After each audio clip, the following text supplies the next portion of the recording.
Esta es una producción de Conciencia Media. Concienciamedia.com.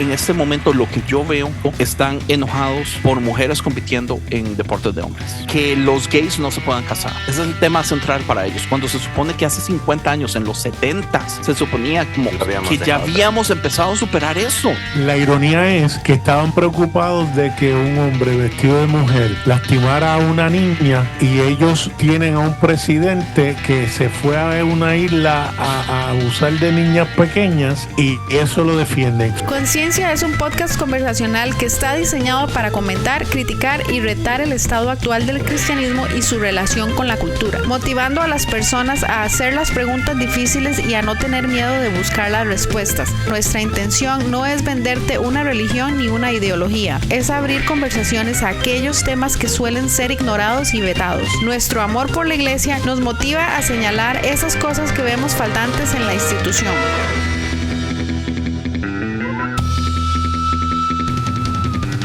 Y con este espíritu te motivamos también a que la conversación continúe con tus amigos, familiares y conocidos tiempo después de que el episodio haya terminado.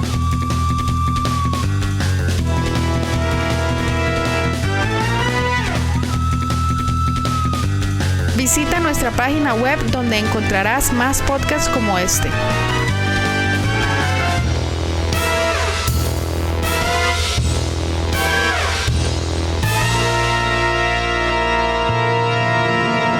También podríamos hablar un poco acerca de, bueno, no sé, como que hay varios temas que siento que yo venía como pensando que podríamos hablar si es que nada iba saliendo. Entre ellos podría ser justamente algo de eso, de las crisis de la edad y ¿Pero qué edad tú tienes? Bueno, ¿yo? Sí, es lo que yo estaba pensando, pero Rick es un niño. Sí, tú eres un nene. Si estás hablando de eso, no hay problema. Pero sí, no, sí hay problemas, siempre hay problemas, claro. A mí mi última crisis de edad me sacó un libro. Así que sí, todas van a ser así de productivas. Bienvenidas. Que vengan. Todas, sí.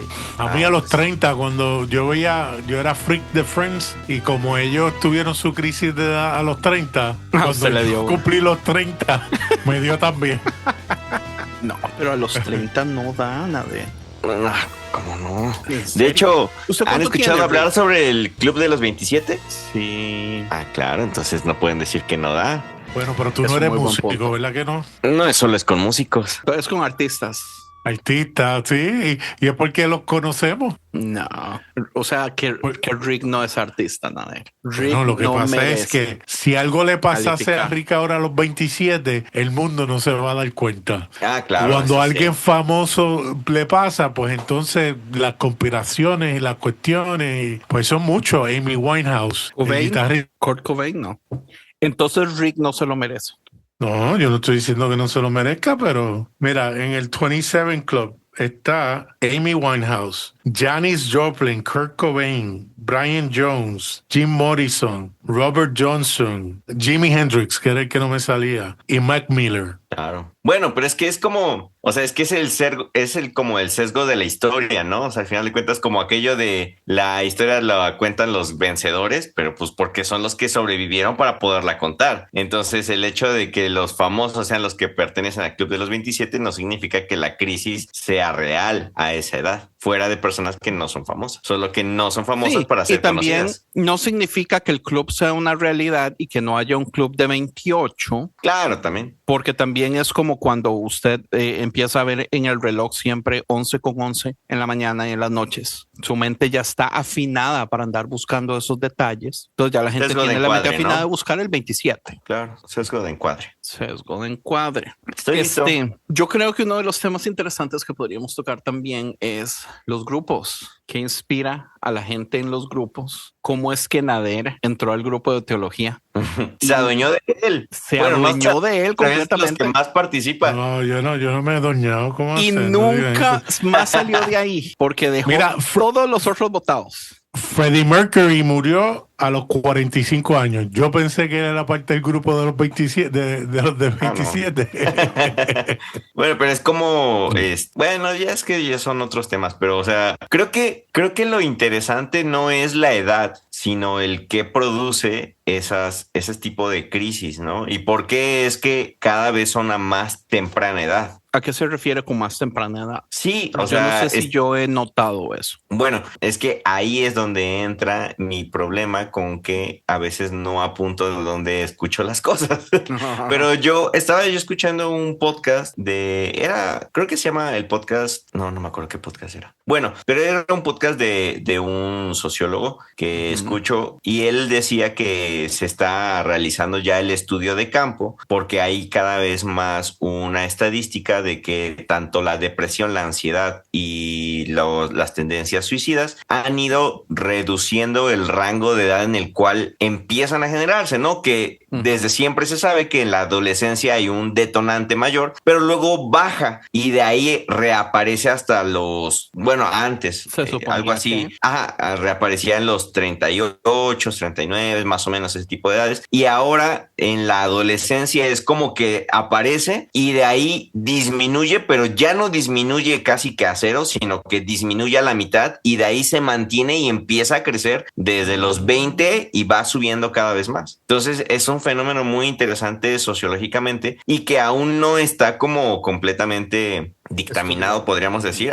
pero ya están haciéndose los estudios de campo. Es como, por ejemplo, lo de las redes sociales. O sea, las redes sociales nos están ocasionando problemas, enfermedades que aún no somos conscientes de ellas y que vamos a darnos cuenta a lo mejor hasta dentro de 10 o 20 años que se pueda analizar en retrospectiva que es todo lo que nos ha afectado.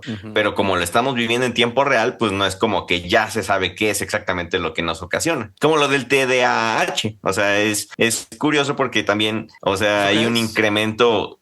¿Eso cuál es? Es trastorno por déficit de atención e hiperactividad. Sí. O sea, igual no es como que nació apenas, pero el incremento a partir de redes sociales es mucho mayor y cada vez más latente en niños y adolescentes. O sea, cosa que antes no era tan común. Bueno, no es que era tan común, es que todo niño hiperactivo lo que era un hijo de pucha. Entonces, cuando llega el diagnóstico, que hay psicólogos o doctores que no creen en ese diagnóstico. Pero claro, en mi caso, yo empecé a trabajar en la banca y yo fui a donde una neuropsicóloga que me hizo el examen que le hacen a los pilotos. Porque si hay una línea de aviones que si sus pilotos salen con ADD, no lo dejan hacer piloto a ese nivel. Y yo salí con ADD, pero todos los síntomas desde pequeño, cuando salieron los síntomas, yo los tenía. Claro, no, o sea, es que es lo que yo estaba escuchando, o sea, que no es que es nuevo, sino que cada vez es más común. Es como el autismo, no es que es nuevo, pero cada vez es más común. A tal grado de que incluso se empieza a ver como una parte ya que va a convivir a lo largo de la historia con la humanidad. Antes era una minoría y cada vez va siendo una mayoría que incluso va a ser cada vez más común que, no sé, 3 de cada 5 personas que sean autistas estén dentro del. Lo que pasa es que, pero por lo menos con ADD hay más exposición, hay más gente que habla de eso en las redes. Yo creo que hay unos estímulos que provee esta era digital, contribuye a eso. Yo me acuerdo, y a lo mejor Andrés se acuerda del disco y el cassette, que había que esperar 2 segundos en lo que empezaba una canción de la otra. Claro. Y eso para uno es una eternidad ahora. O el internet cuando... No, pues incluso no sé si has visto lo de la teoría del un segundo muerto, de los videos de un segundo muerto, que es esa teoría que dice, ¿sabes cómo distinguir si una persona es millennial o hacia atrás o no? En el momento en el que se graba, porque hay un segundo muerto en el que tú pones a grabar el video de selfie. Bueno, yo creo que la mayoría de los 3 que estamos aquí no lo hacemos constantemente o nunca, pero bueno, es común porque, por ejemplo, los influencers millennials puchan el botón de grabar esperan un segundo y empiezan a hablar, porque venimos de esa generación en donde una cámara de video le puchabas al botón y empezaba como que tardaba un segundo en reaccionar y empezar a grabar. Y ahora ese segundo ya las generaciones, los centennials, los alfa y demás, saben que inmediatamente le puchas y ya estás grabando. Entonces la diferencia de la teoría del un segundo es que los millennials esperamos un segundo para empezar a hablar cuando puchamos el botón de grabar, y los centennials y alfa no, es como que le puchan y ya están hablando inmediatamente. O sea, es de ese tipo de cosas muy curiosas. Nice. Grupos y dinos Nader. Eso es un tema muy interesante. Lo que yo quería decir, y la cosa es que yo no sé hasta qué punto quiero decirlo o cómo quiero decirlo sin sonar un aso, ¿verdad? Porque yo siento que hay muchas de estas cosas que sé que son reales, y como a mí nunca me han pasado, entonces yo no les doy la importancia necesaria. Y hay veces donde peco en caer, donde veo a personas padeciendo algo así, pero peco en a veces creer que tanto de esto es drama, necesidad de caer en la moda. Sí. Me pasa mucho como con músicos, digamos. Hay en esto de los artistas, bueno, como la música siempre ha sido mi pasión, siempre es común que en cierto tiempo sale un artista que es un muy, muy buen artista y que la gente empieza a admirar bastantemente y tiene un arranque muy rápido, y después esa persona sale diciendo cómo padecen de un montón de problemas mentales y que les dan ataques de ansiedad y que no pueden tener una vida normal por cosas así. Y hasta cierto punto yo siempre he pensado que esto es, digamos, hasta qué punto estamos en un problema del huevo y la gallina, ¿verdad? ¿Es realmente real que la gente con muchísimo talento padece esas cosas? ¿O a la gente con mucho talento, para darse más importancia, le gusta decir en público que esas cosas le suceden a ellos para calificar en el club? ¿Estás hablando de Pascal? ¿Ah? ¿De Pascal? No sé quién es que Pascal. Lo están criticando, el artista de Pedro Pascal, el artista sí, bueno, a Pedro Pascal lo están criticando de eso, pero eso es algo también por eso. Puede ser. O sea, yo para ser completamente honesto, nunca he invertido tiempo leyendo hasta qué punto eso es una realidad, pero digamos, yo sí sé que hay una gran diferencia en neuronal en ciertas personas con unas capacidades muy altas de poder conectar con el arte. Yo sí sé, por ejemplo, como el autismo, digamos, el hermanito de Rick, tengo entendido que agarró lo que es la música de un modo increíble, rapidísimo. O sea, le es tan fácil y es muy cool. Por ejemplo, yo soy músico y yo siempre he envidiado a las personas que tienen un talento nato para la música, porque yo nunca lo tuve. Yo tuve que trabajar fuertísimo en estar donde estoy, practicar y practicar y practicar y practicar y practicar y practicar. Hay gente que nunca practica y son maestros, ¿verdad? Entonces, adentro de eso, yo no sé hasta qué punto Andrés está haciendo un aso, Andrés está mostrando la envidia que le tiene a personas con más talento y que les cuesta menos, o no sé hasta qué punto las modas de usted poder calificar, que ahorita, digamos, la moda es, qué sé yo, TDAH, ¿no? Sí, ese de déficit atencional, como está de moda ahora, todos queremos calificar, ¿verdad? Yo mismo me acuerdo leyendo el libro de Science Mike, cuando él estaba hablando de Asperger's, que él fue y se hizo el examen y él explica un montón de cosas que él hace que no son normales. Y yo digo, man, yo creo que yo tengo Asperger's, porque hay muchas cosas de esto que yo me identifico fuertísimo. Y esa misma semana, yo leyendo eso, Yesaya en el grupo de Sinergia llega y dice, yo creo que tengo Asperger's. Y a mí me enojó tanto. ¿Pero por qué me enojó? ¿Porque yo quiero ser el único? ¿Porque él lo dijo primero? ¿O porque...? Está bien, pero eso se resuelve yendo a un médico y diagnosticándote. Yo sé, pero yo no voy a pagar por eso. No me afecta para tanto. Pero a mí sí me afectó, porque yo entré a la banca y tenía que hacer unos trabajos con tiempo límite y me estaba dando mucho trabajo. Y por lo tanto, decidí hacerlo. Pero si no, pues todos los demás trabajos que he tenido no he tenido la necesidad. ¿A qué se refiere con la banca? En banco hipotecario. Empecé a trabajar un tiempo como originador de préstamos hipotecarios, y por las leyes en Estados Unidos había que hacerlos en un tiempo específico para cumplir con los reglamentos y las leyes. Por lo tanto, me vi obligado a hacer el examen. Tiene lógica en ese caso.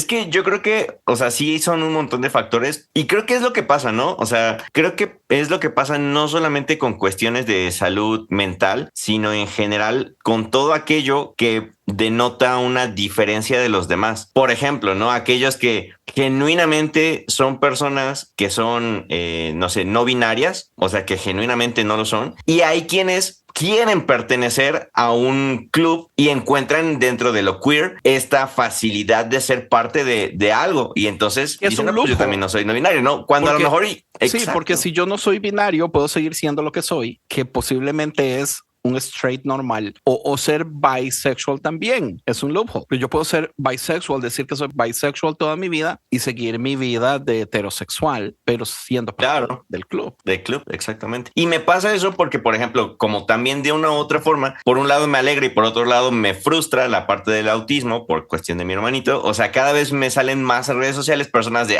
yo soy autista, ¿no? Y empiezan a hacer memes, ¿no? De cómo es point of view de una persona con autismo y cosas así. Y tú los ves y, o sea, y a lo mejor yo estoy cometiendo el error de yo juzgar mal, ¿no? Porque yo juzgo conforme a la experiencia de mi hermanito, que es una persona con un autismo casi severo. O sea, que no habla muy bien, que se aturde, que tiene espasmos mentales y se desconecta. O sea, una cuestión que realmente tú puedes darte cuenta que no es parte de una, ¿cuál es la palabra? Bueno, de una persona, es que hay una palabra que no es, para no decir una persona normal, porque suena muy feo, hay una palabra que es la apropiada, que es funcional.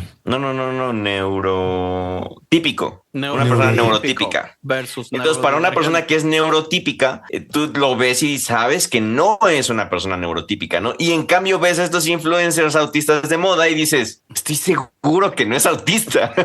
Y me frustra porque su autismo no le da el permiso, ma. Su pequeño patrón en el espectro no le da permiso, ma. Exacto, ¿no? Y por un lado es como frustrante y por otro lado es como, bueno, al menos se está haciendo más visible la situación, ¿no? Cada vez se habla más del tema, cada vez es más vocal, cada vez hay más información, lo cual es bueno, pero al mismo tiempo, por otro lado, desinforma. Y eso es frustrante, porque, por ejemplo, o sea, esos como estereotipos de que las personas autistas son genios y todos son buenos en algo y todos, no sé, son buenos tienen talentos escondidos o dones escondidos y son como que increíblemente buenos en cosas muy específicas y no todos son así. O sea, eso es un estereotipo, ¿no? Y ese tipo de cuestiones, el llevarlas a volverlo un estereotipo, pues sí es un poco frustrante. Y bueno, regresando al punto de lo del TDAH o incluso depresión o cosas así, creo que el problema no es que exista o no exista o que cada vez sea más común o más vocal, sino cuando desinforma en lugar de realmente ampliar la información. Pero eso va a pasar con cualquier cosa, ¿no? O sea, incluso hablemos del cristianismo y hay gente que se dice cristiana y que lo único que hace es deshonrar el cristianismo y no dan ganas de decir que eres cristiano cuando ves personas así. Pues yo he escuchado unos podcasts que dicen ser cristianos y lo que hacen es solo hablar cosas pésimas de la iglesia. Entonces es así como, más, ¿por qué? Pero. Ahora caigo en cuenta que está hablando de nosotros. Pero es vacilón porque vea, tal vez aquí viene una buena conexión al tema de los grupos, ¿verdad? A los grupos. Démosle. Porque qué interesante, digamos, a los grupos a los que usted decide darle tiempo, ¿verdad? Y darle tiempo no es solo tiempo, es atención, es conocer a la gente, es leer. O sea, si fuera solo meterse a usted dar su opinión, pero usted para dar su opinión, usted tiene que leer usualmente una conversación que tal vez ya lleva 200, 300 mensajes. Si a usted por casualidad llegó tarde, a mí que estoy en Los Ángeles, donde nuestro tiempo es tarde y digamos, si yo me levanto a las 9, ya ustedes llevan 4 horas hablando, ¿verdad? Hoy hubo una conversación donde un muchacho estaba hablando quejándose de personas específicas de la iglesia en uno de los grupos y otra persona llegó y lo estaba le estaba reclamando que porque estaba hablando mal de esas cosas o porque estaba hablando mal de estas personas o de estos ministerios, que no le ve el asunto objetivo. Pero es esta persona que se está quejando de lo que se está diciendo, con sus acciones hizo cosas peores, ¿verdad? Yo siento que con sus acciones más bien echó a perder completamente lo que es el asunto de cristianismo. Entonces, me encanta cuando el chisme es tan íntimo, tan privado, tan personal que casi puedes escuchar los nombres y las personas y todo, pero no los decimos. Diantre, yo estoy atrás. Y las personas que nos escuchan es como, ¿de quién están hablando? Voy a tener que leer esos threads porque yo estoy... El asunto es eso. Estoy perdido en otro grupo. Eso fue un súper tema hoy, donde se tiró chat a izquierda y derecha y unos quejándose de otros y otros quejándose de los otros y todo eso. Y Nader está en ese grupo, ¿verdad? Rick está en ese grupo. Nader Pero no Rick, leyó Rick no comenta nada. Pero Rick lee de vez en cuando. Entonces también esa es mi pregunta. Tal vez, bueno, pero es que ya no viene con el tema, ¿verdad? Pero viene con el asunto. O sea, ¿hasta qué punto palabras para querer defender algo tienen peso cuando sus acciones ya la echaron al suelo? O sea, si mis manos están destruyendo algo, ¿por qué espero que mis palabras realmente ayuden a construir Está bien, algo? pero para eso vas a tener que ahora ponerla en contexto qué fue una de las cosas que dijo y qué acción destruyó lo que dijo, porque los que nos están escuchando no están leyendo los textos del grupo y están literalmente perdidos. No, pero yo creo que si lo comentamos igual y sin entrar en detalles podemos usarlo muy bien para poder como a sacar como conversación. Y es que yo creo que aquí, yo creo que en esta cuestión, o sea, se me viene a la mente ahorita, es como el famoso debate del autor y su obra. Ajá. O sea, ¿pueden separarse el autor y su obra o no se puede? Porque es lo mismo, ¿no? Una persona a lo mejor con sus palabras, que podríamos decir su obra, quiere reivindicar o quiere cambiar algo que él como persona no tiene absolutamente nada que ver, ni autoridad para hablar de ello. Lo mismo del autor y su obra, ¿no? Es una pésima persona, pero sus ideas son increíbles, ¿no? Decir, por ejemplo, ¿no? El autor y su obra, o un pintor increíble, pero que pinta acerca de la libertad y los derechos humanos, pero como persona era pro-nazi, ¿no?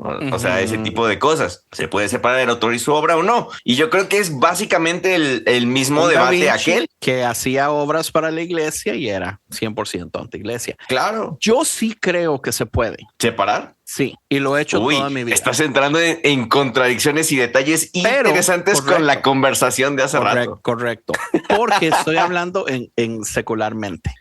Eso sí. Matízalo, porque yo voy por ahí contigo.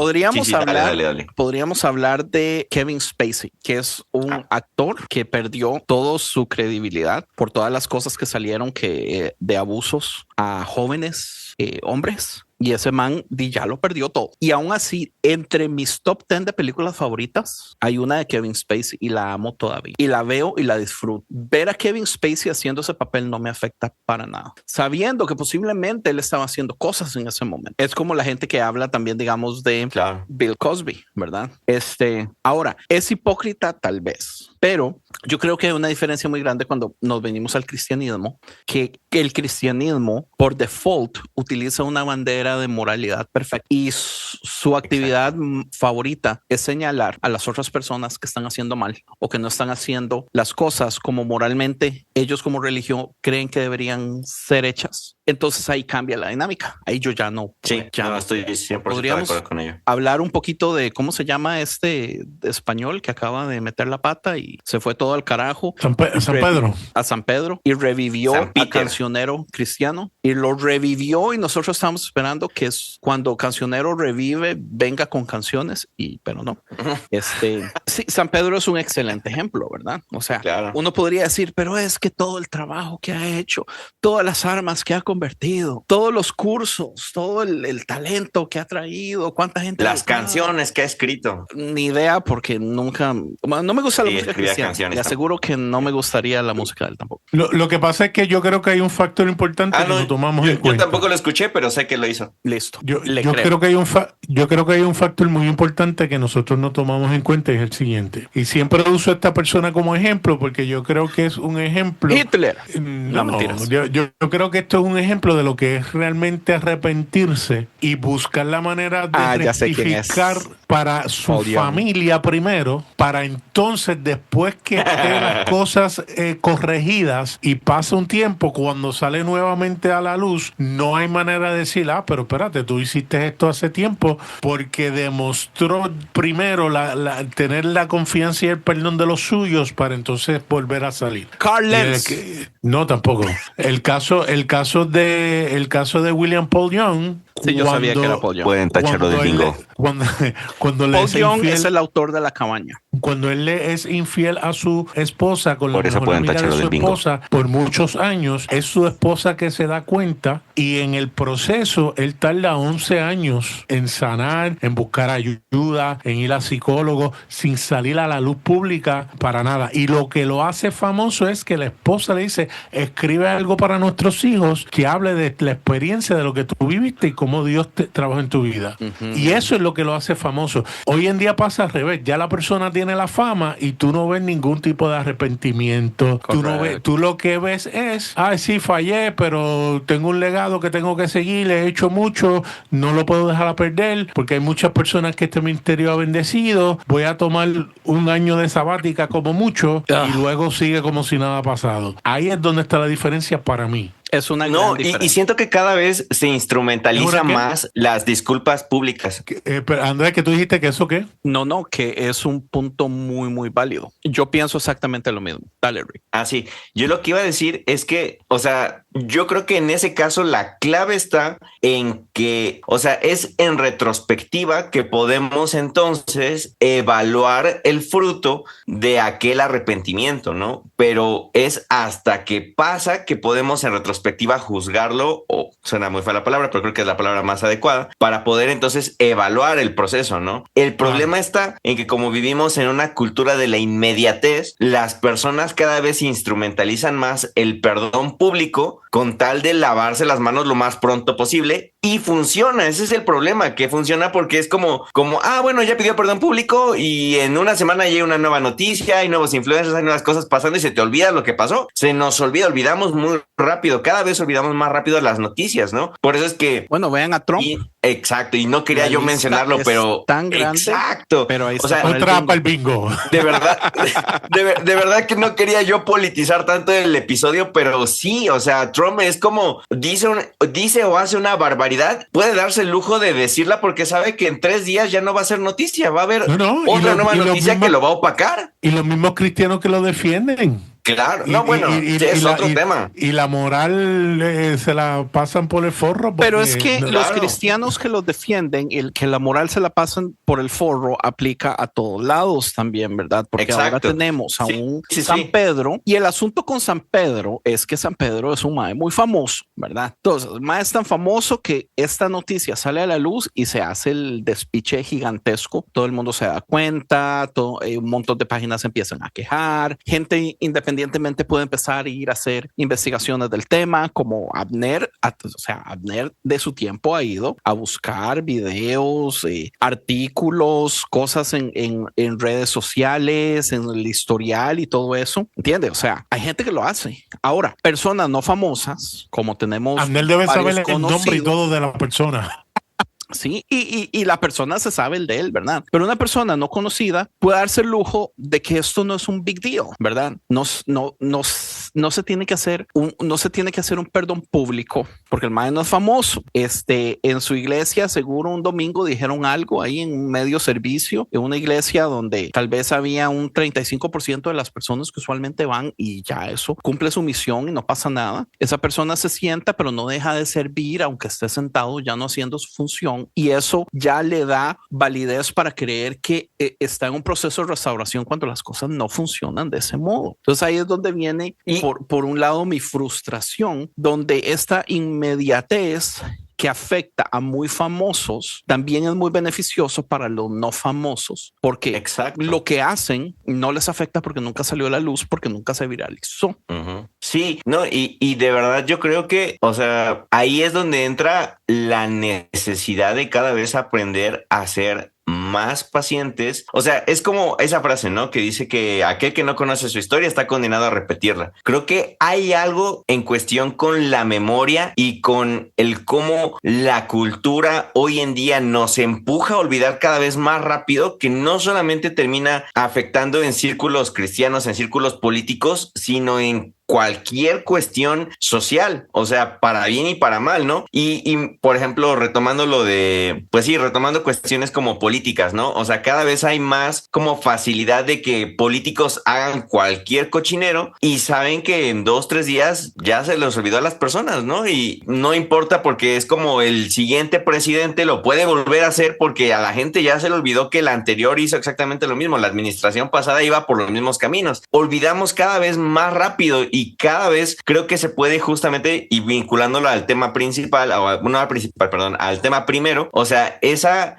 falta de retención que cada vez nos empuja más las redes sociales también termina siendo algo que termina beneficiando pues ciertos sistemas que atentan contra nosotros mismos. Y creo que eso es importante de poderlo como remarcar. Pero digamos, en ese caso es válido decir que es una enfermedad real. Digamos, el hecho de que estamos tan inundados con información que no estamos en la capacidad de poder procesar todo, ni poder crear recolección a largo plazo en nuestra mente de todo lo que consumimos. Entonces en una semana ya el tema pasó y pasó al punto que no nos afectó. O sea, no hubo dolor, por ejemplo, no hubo luto en muchas situaciones.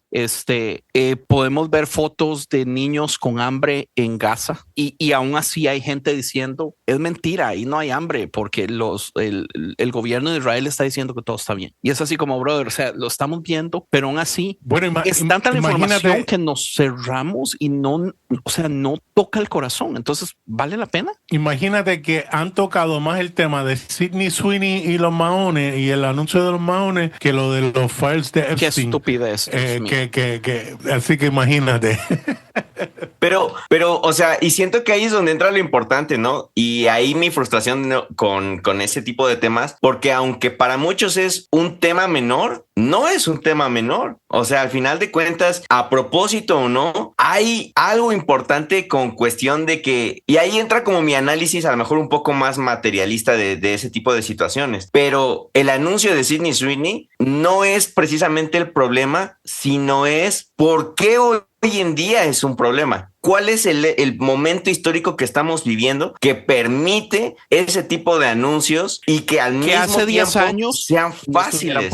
Claro, no, o sea, no es un tema menor y yo siento que precisamente ahí es en donde entra un buen análisis filosófico del cual a lo mejor yo no me siento apto de poder realizar, pero hay libros dedicados a eso. Hay libros dedicados a eso, ¿no? Toda la escuela de Frankfurt, por ejemplo, Walter Benjamin, él analizaba y de ahí viene la famosa frase de estetizar la política y politizar la estética y todas esas cuestiones de que el nazismo fue a través del marketing y la publicidad que pudo mover su ideología, ¿no? Y no es como que una persona que se dedica al diseño gráfico, al marketing, no sobrepiense ese tipo de campañas. O sea, y más cuando es una empresa 100% como, o sea, es una empresa que lleva grabado el nacionalismo estadounidense. O sea, no es como que se les pasó así como de, ay, pobrecito, era un becario cualquiera. No, o sea, son campañas que se piensan a detalle porque son empresas que entró la semana sí, o sea, son empresas multinacionales, ¿no? Como lo que pasó con Balenciaga y los flyers esos de abuso infantil. O sea, esa campaña publicitaria estuvo pensada, sobremeditada y hoy en día ya se nos olvidó. O sea, se nos olvidó la campaña de Balenciaga y juzgamos juzgamos la de Sydney Sweeney como cosas aparte o como puntos aparte cuando realmente son fruto de un mismo problema sistémico en este momento histórico que estamos atravesando y viviendo. No Vea son que temas yo no sabía menores. lo de Balenciaga. No sé a qué se sí, refiere.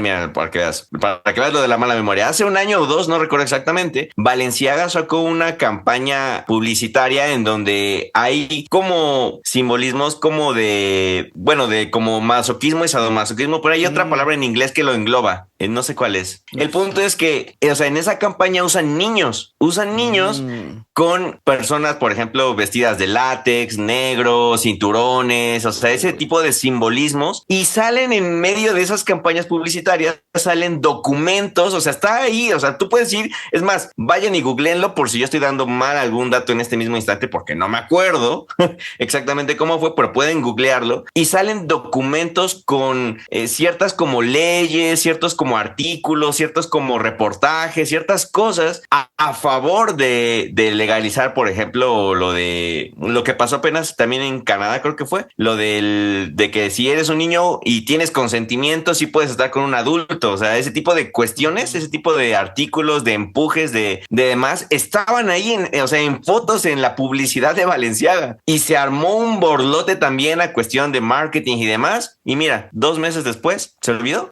y la gente siguió comprando Balenciaga como si nada. Y hoy mismo es lo mismo con Sydney Sweeney, o sea, el problema no es Sydney Sweeney, el problema no es ni siquiera la empresa, el problema es el sistema que permite y está dando ese tipo de frutos hoy en día, que nos están empujando ciertos simbolismos, porque, o sea, somos seres simbólicos, o sea, eso es más que evidente, ¿no? Cualquier cosa que nosotros como humanos abordamos, abarcamos, pensamos, decimos, entablamos, funcionamos a través de símbolos. El lenguaje es un símbolo, somos seres simbólicos. Entonces, el diseño gráfico, el marketing es justamente una construcción de símbolos para poder transmitir un mensaje. No son arbitrarios, o sea, no son en vano, y el momento histórico en el cual se usan ciertos símbolos es con un propósito. Ahora, sin ponernos... Y lo lograron porque American Eagle estaba bien atrás en los números en venta. Exacto. Han tenido publicidad gratis toda esta semana. Claro. Gente hablando, los números han subido. El mismo Trump dijo que amaba la marca, o sea, lo dijo vocalmente. O sea, es como, a lo mejor, o sea, porque puedes caer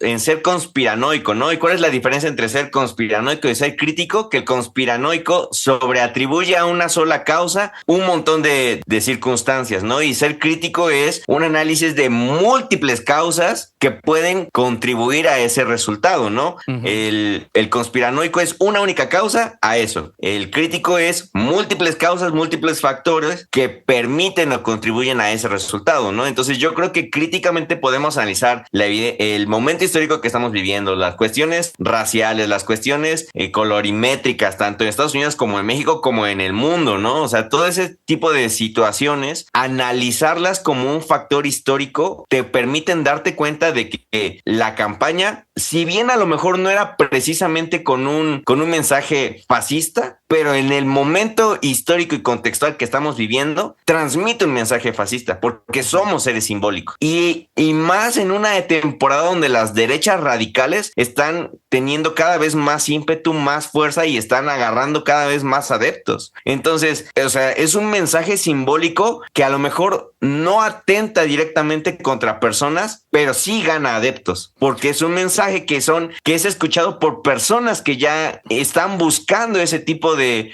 símbolos, que ya están buscando ese tipo de narrativas, que están buscando ese tipo de, no quiero usar la palabra agendas, pero sí, o sea, al final de cuentas, a lo mejor no lo ocasiona, son permisos, pero sí lo perpetúa. De pensamiento. Yo vi este fin de semana pasado, yo dije, ya es hora, ocupo ver con toda la familia Jojo Rabbit. Bueno, no toda la familia, porque tengo 2 niñas pequeñitas, ¿verdad? Pero con Liam y con mi esposa, yo la película Jojo Rabbit la había visto yo solo, ¿verdad? Hace años. Y esta vez yo dije, yo estaba pensando, yo decía, esta temática es muy parecida a lo que está pasando aquí en Estados Unidos en contra de los inmigrantes. Y puse la película y los senté y les dije, esta película es rara, es una comedia, pero tiene una crítica social, política extremadamente fuerte.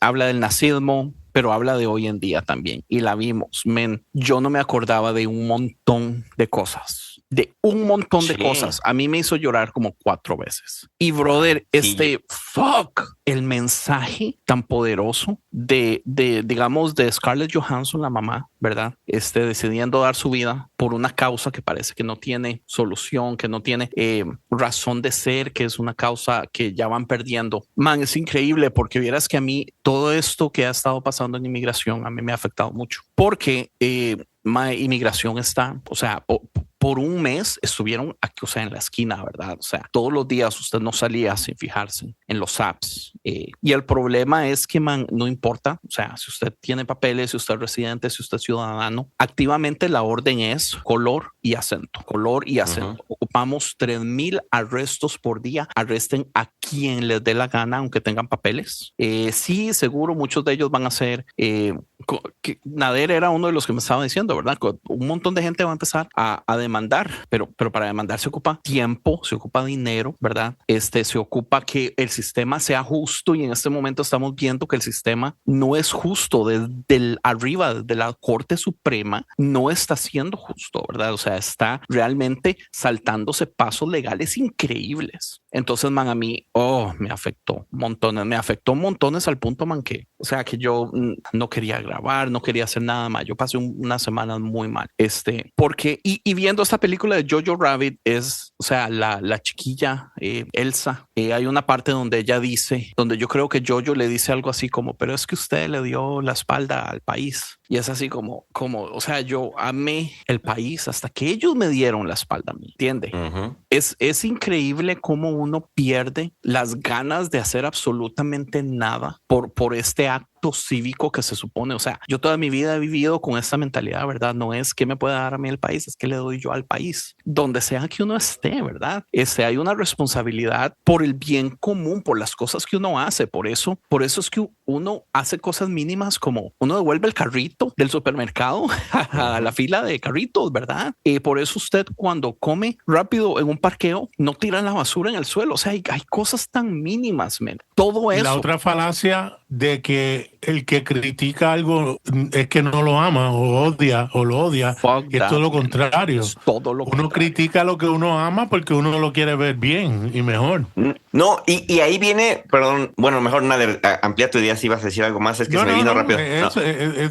Solamente quería dejarle eso ahí, que el que uno critique algo no es que uno no lo quiera, a lo contrario, es porque uno lo ama, que uno hace la crítica para que mejore, para hacer verle a las otras personas la situación que está pasando y se haga una corrección. Sí, y sumado a ese mismo como argumento en contra de la crítica, por decirlo así, existe también aquellas personas que dicen, es que tú porque te estás pasando esto lo criticas, porque si no, no lo criticarías, ¿no? Y vamos a hablarlo, por ejemplo, de la típica, ¿no? El socialismo. Es que solo los pobres son socialistas.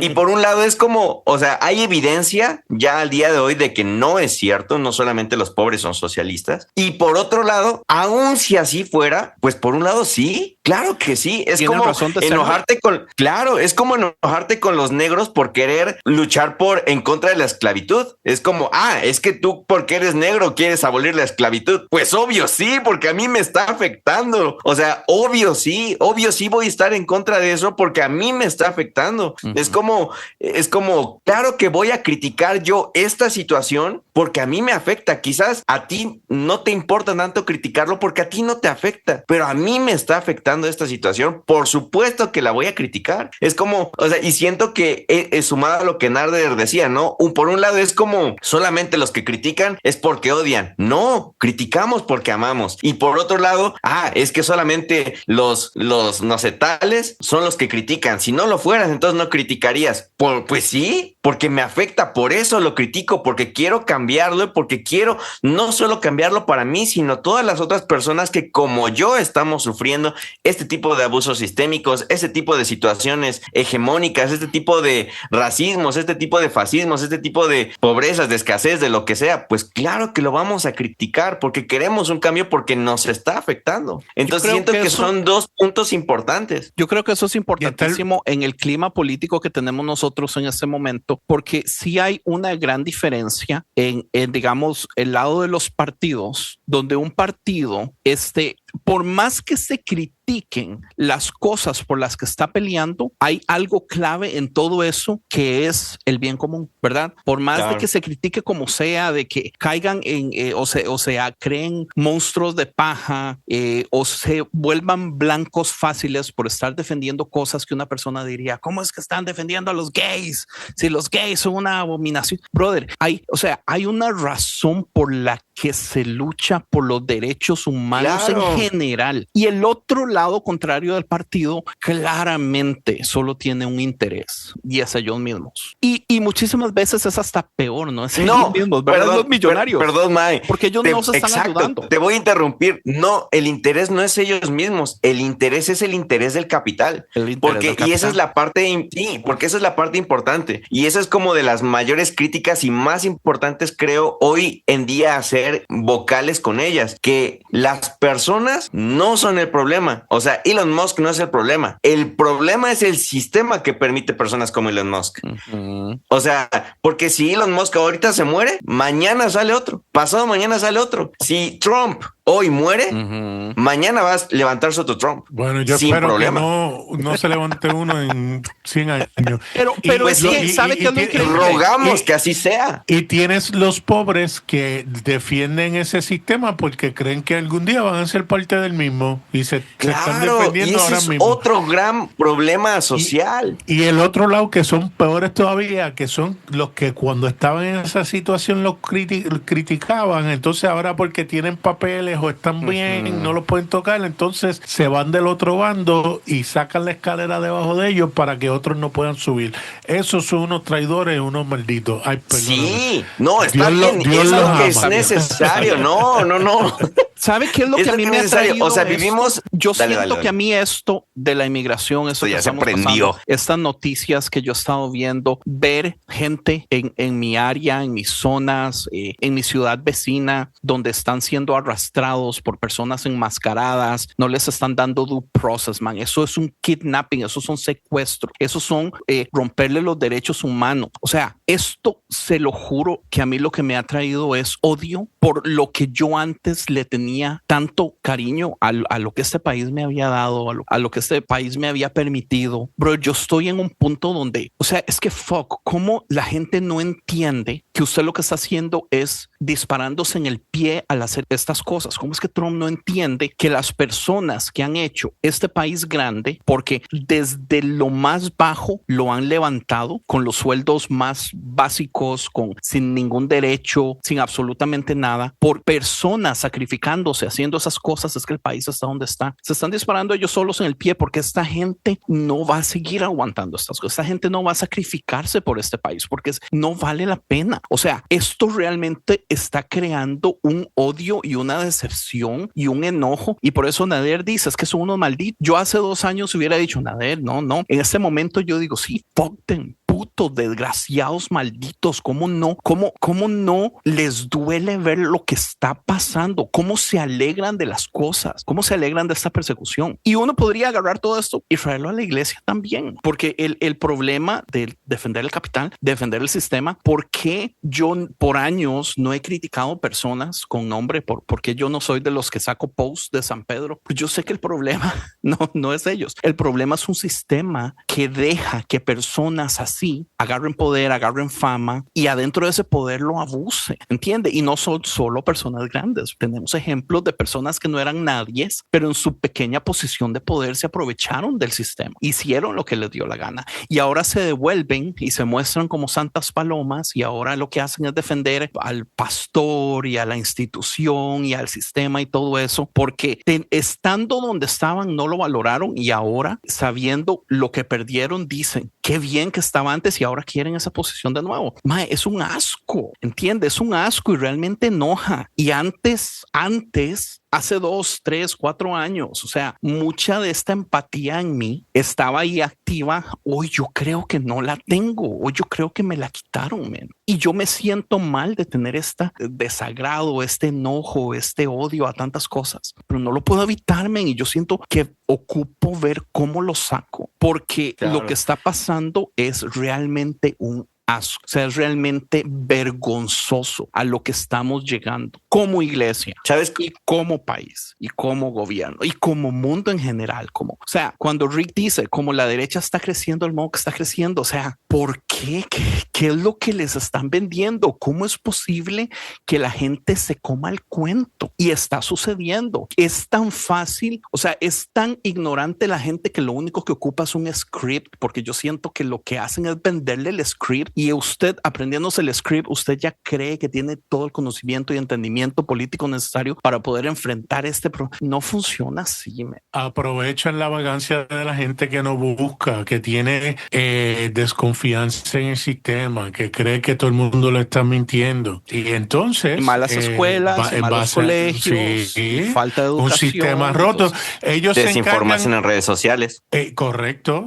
Se encargan en dañar el sistema ellos mismos para decir, ves, no funciona. Pues claro, porque tú mismo los quieres destruir para entonces tomar control. Ahora mismo, el cerrar todas las ramas del gobierno que dan servicio no es para otra cosa que entregársela a compañías privadas para que hagan dinero. Eso es todo. Es lo mismo que está haciendo Milei en Argentina. O sea, está vendiendo el país tal cual. Correcto. O sea, está vendiendo todo, absolutamente todo lo que era de gobierno, lo está vendiendo para conseguir dinero rápido. Dizque para poderlo inyectar al país. Pero, o sea, si tú ves, no sé cuántos millones gastaron en milicia que le compraron a Estados Unidos. O sea, gran parte de esas ventas que según eran en pro del pueblo argentino terminó haciéndose como un gasto para armas, para industria militar. O sea, realmente no, o sea, te das todo cuenta de ese que asunto de migración es exactamente lo mismo. ¿Por qué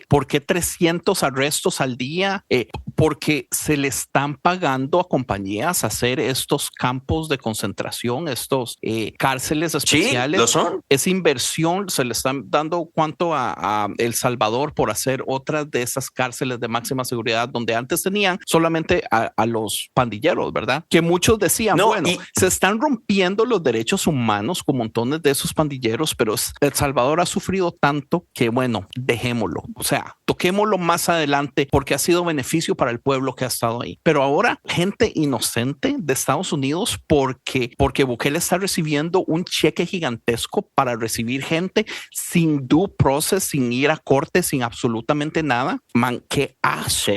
Pero creo era que, el paso siguiente lógico de un mae que está buscando también autoritarismo. Claro. No, y te das cuenta que estamos viviendo justamente en ese momento histórico en donde nos estamos dando cuenta de que realmente ese famoso mote derechos humanos es una fantasía que nos vendieron. Sí. O sea, obviamente, obviamente ha ayudado, obviamente ha traído progreso ético, obviamente sí ha habido legislación que ha favorecido en pie de esto, pero también te das cuenta de que favorece hasta que no quiere que favorezca. Y lo vemos, por ejemplo, con la ONU condenando tal cual y vocalmente como un genocidio lo de Palestina y no pueden hacer absolutamente nada más. O sea, tienen no sé cuántas ya demandas de eso es un genocidio, no están respetando las reglas de la guerra, porque ven que hay leyes para una guerra justa. O sea, no debería existir eso, pero existe. Hoy en pleno 2025 existen leyes para hacer guerra justa. Bueno, y te das cuenta de que la famosa ONU,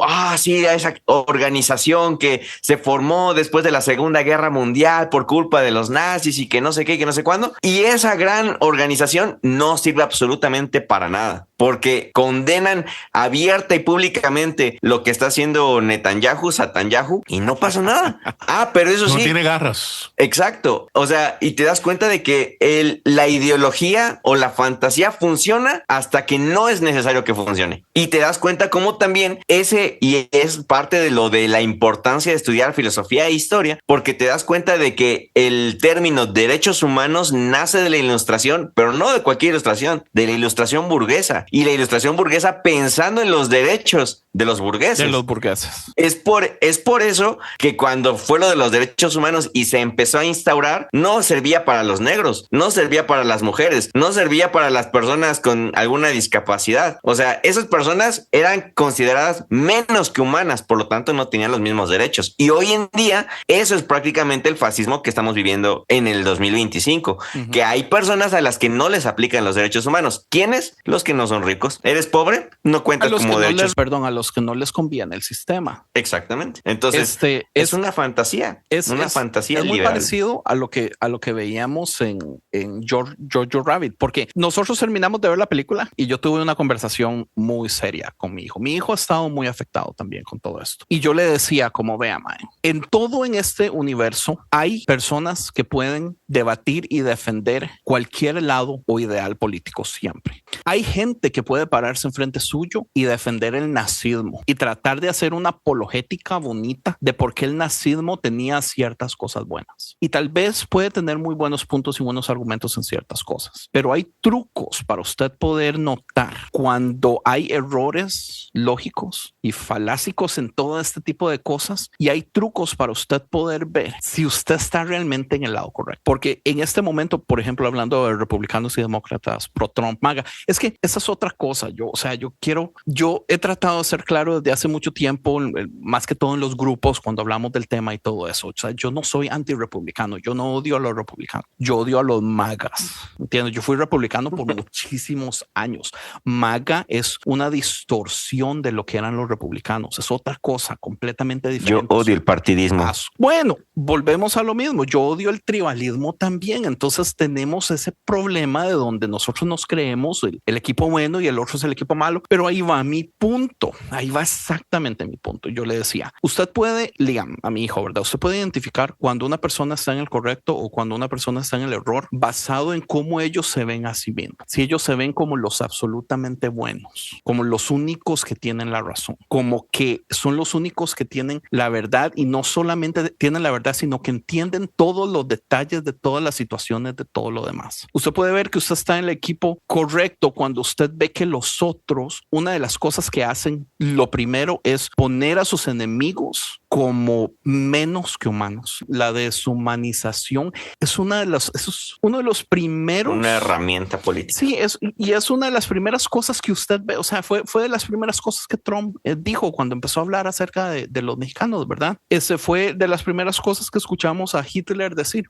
En el momento que un partido político o ideologías o personas creen que ellos son superiores a los otros y los otros son peores que humanos, entonces ya ahí eso es es un muy buen modo para usted darse cuenta que ese es el partido incorrecto, ese es el lado incorrecto, esa es la teología incorrecta. Y el culto a una persona, a la personalidad, no importa lo que él haga, la gente como quiera va a votar por él y lo van a seguir. Me da gracia porque dicen, no, pero los demócratas estaban en poder, si Trump estuviera en la lista de Epstein lo hubiesen sacado. No es el hecho de que Trump no esté, porque estamos claros de que está, es que las personas que también están junto con Trump son tan poderosas que ni los demócratas ni los republicanos van a sacar la lista, porque y si Clinton está en la lista, pues que vaya preso y se lo lleve. Es que esa es la cosa. Pero mira esto, pero déjame terminar, porque si Clinton está en la lista, yo no voy a tener que vender mi gorra de MAGA, mi bandera de Trump, mi reloj de Trump. Nosotros no tenemos las camisetas de Trump, ni stickers, las camisetas de Trump, ni de Obama, los stickers que compré de Clinton, ¿sabes? No, porque yo no tengo un culto a una personalidad. Que lo metan preso también. Pero estos que siguen a Trump, aunque salga que él está en la lista y que salga evidencia de que él haya hecho lo que haya hecho, como quiera, va a haber millones de personas que lo van a apoyar y van a seguir apoyándolo, porque así de desgraciados son, lamentablemente. Y en Jojo Rabbit, man, esto se ve perfecto. En Jojo Rabbit lo primero que hacen es decir que los judíos son monstruos, que tienen poderes, que son subhumanos, como se habla de Hitler, que Hitler es el papa de todos los nazis, ¿verdad? Los entrenamientos. ¿Usted sí vio Jojo Rabbit alguna vez, Nader? No lo he visto. Discúlpame. Sorry por decirle todo este spoiler. No hay ¿sabe problema. qué es lo que quiero? A todos nuestros si oyentes que no han visto esta película, vayan y vean esta película, porque les va a cambiar la vida. Se los puedo asegurar. A mí me la cambió la primera vez que la vi. La vi hace 3, 4 días de nuevo y me volvió a afectar del mismo modo.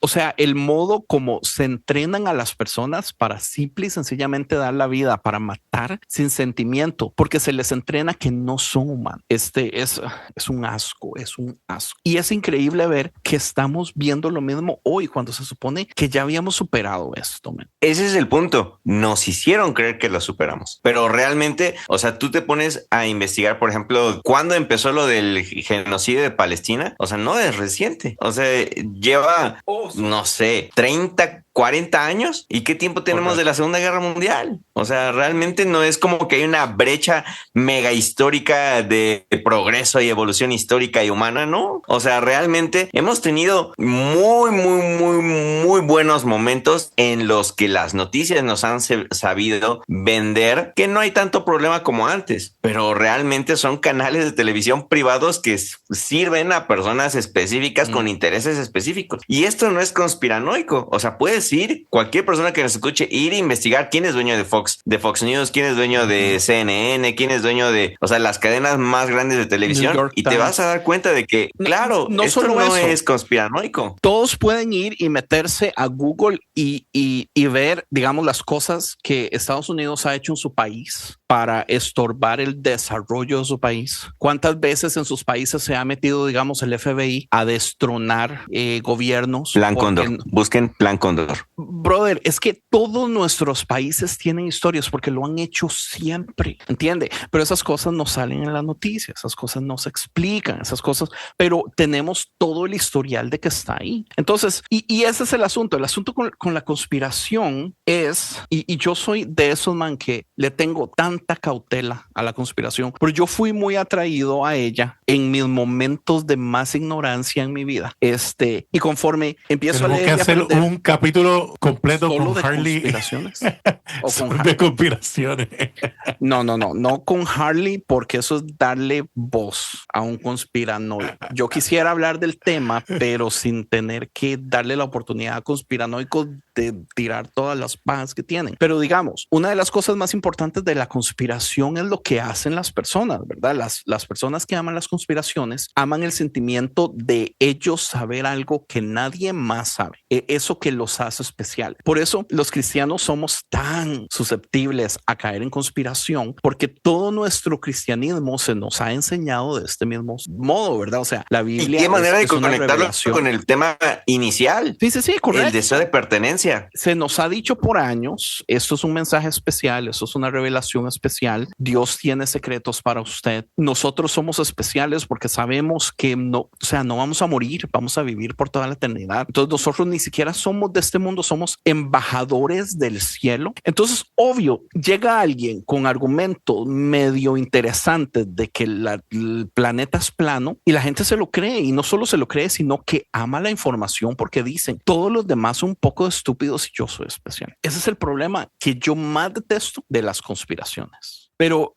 es algo que conecta con todo y especialmente con la religión. Se aprovechan de la ignorancia de las personas para darles poquitas verdades o darles, digamos, una conspiración basada en una pequeña verdad, pero todo lo demás alrededor es pura basura. Pero esa poquita pequeña verdad es suficiente para que la gente ya se crea todo lo demás sin tener que hacer el trabajo pesado de ir a averiguar todo lo demás. Y creo que ahí entra como la importancia también que nos han sabido vender muy bien y que incluso el cristianismo ha servido para esto en mal, que es el individualismo sistemático, ¿no? Porque al final de cuentas es aquella idea de que individualmente somos especiales. Individualmente hay alguien que va a ser el revolucionario, alguien que va a ser el Mesías, alguien que va a cambiarlo todo, alguien que es el héroe de la historia, alguien, o sea, es un individualismo sistemático que se nos ha vendido y se nos ha instaurado en lo más recóndito de nuestro inconsciente por miles y cientos de miles de películas y series y animes. Por eso, y de hecho creo que esa era como de mis, hasta cierto punto,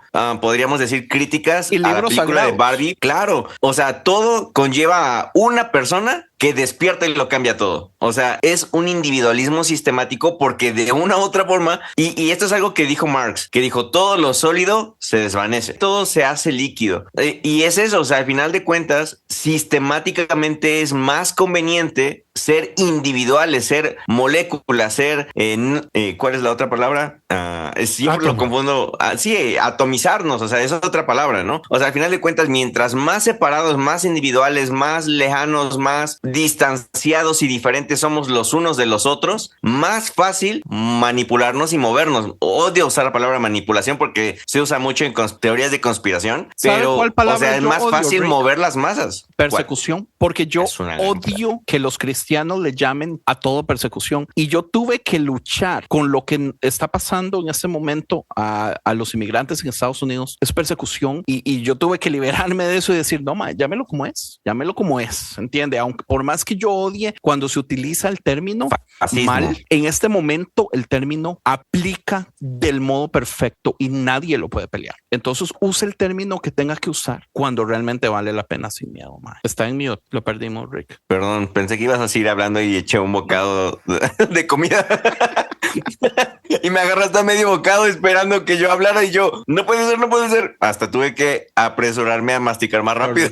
No, pero era eso, o sea, use la palabra sin pena, porque si vale. Sí, no, y justamente apuntando eso, a lo del individualismo sistemático, conviene más, perpetúa más el sistema que hoy en día nos está funcionando. Personas individualistas enfocadas en sí mismas, egoicas, narcisistas, que nada más piensan en su bien individual, que aquellas que tienden a pensar en comunas, en conjuntos, en familias, ¿no? Incluso ese como cierto ataque y ya me acordé que lo hablamos alguna vez ya en algún otro episodio de Conciencia, ¿no? Que incluso arquitectónicamente podemos ver el fruto de este movimiento individualista desde las mismas casas, ¿no? Y de las mismas casas, desde los mismos dispositivos electrónicos, desde todo. Porque antes era una familia sentándose a ver lo mismo, consumiendo lo mismo, hablando de lo mismo, teniendo los mismos intereses, teniendo las mismas visiones, las mismas palabras, y hoy en día no. O sea, cada persona dentro de una familia tiene su propia pantalla, consume su propio contenido, tiene su propio lenguaje, tiene sus propias palabras, tiene sus propios intereses, y cada vez hay menos cosas en común dentro de las mismas familias. Y eso es individualismo sistemático. Y es algo que yo creo que sí tenemos que atacar y tratar de ayudarnos cada vez más con amigos, con familia, con vecinos, lo que sea, en tratar de no vernos como un otro distante y lejano, sino como un conjunto que necesita el uno del otro. Y cómo cuesta trabajo. Y cuesta trabajo de D&D. Claro, no, y cuesta trabajo justamente por lo mismo, porque sistémicamente nos empujan a que nos cueste trabajo, ¿no? Y yo, o sea, y lo dijimos en el episodio anterior con Job, o sea, yo uno de ellos, sin problema lo puedo confesar, y quiero decirles que es mi batalla. Me cuesta mucho trabajo salir de mi caverna mental y de mi caverna ensimismada y poder compartir. O sea, es realmente algo que cuesta trabajo enfrentar, que cuesta trabajo luchar. Y sí, o sea, sí creo que es necesario el poder vernos los unos como los otros, y ahí es donde entra el verdadero mensaje, y vamos a ponernos cristianos, de Jesús, el amarnos los unos a los otros, el vernos como un conjunto, el vernos como un cuerpo de Cristo, el vernos como una familia, el vernos no individuales, sino en familia, en conjunto, como parte de un todo. Y creo que eso es importante, ¿no? Y creo que aquí también lo podríamos conectar con lo de la necesidad de pertenecer. O sea, de una u otra forma, para bien o para mal, pero todos necesitamos y buscamos pertenecer a algún lugar. Buscamos pertenecer a donde más pareciera que nos van a aceptar fácilmente, dependiendo de nuestras virtudes o defectos. Y por eso yo creo que lo del grupo de WhatsApp, regresando de nuevo al inicio, lo del grupo de WhatsApp de esas personas que tratan de con palabras justificar sus malas acciones, es queriendo decir, mírenme, yo también puedo pertenecer a este cierto sector o cierto grupo de personas, ¿no? Y los apunto a ellos porque si tú los perdonas a ellos, me perdonas a mí indirectamente porque pertenezco a ellos. Y si no los perdonas a ellos, perdóname a mí y hazme parte de tu grupo. Pero al final de cuentas es un deseo por la pertenencia. Y es que es tan necesaria, man, porque basado en este mismo ejemplo que usted dice, Rick, donde adentro de las familias nos estamos separando, digamos, aquí somos 5, ¿verdad? Y yo lucho por por sentarnos todos. Yo intento de que al menos una vez por semana nos sentemos los 5 a ver una película. Y eso es ver una película sentados sin hacer nada, viendo a un televisor sin hablar en general, pero como acción familiar cuesta muchísimo, man.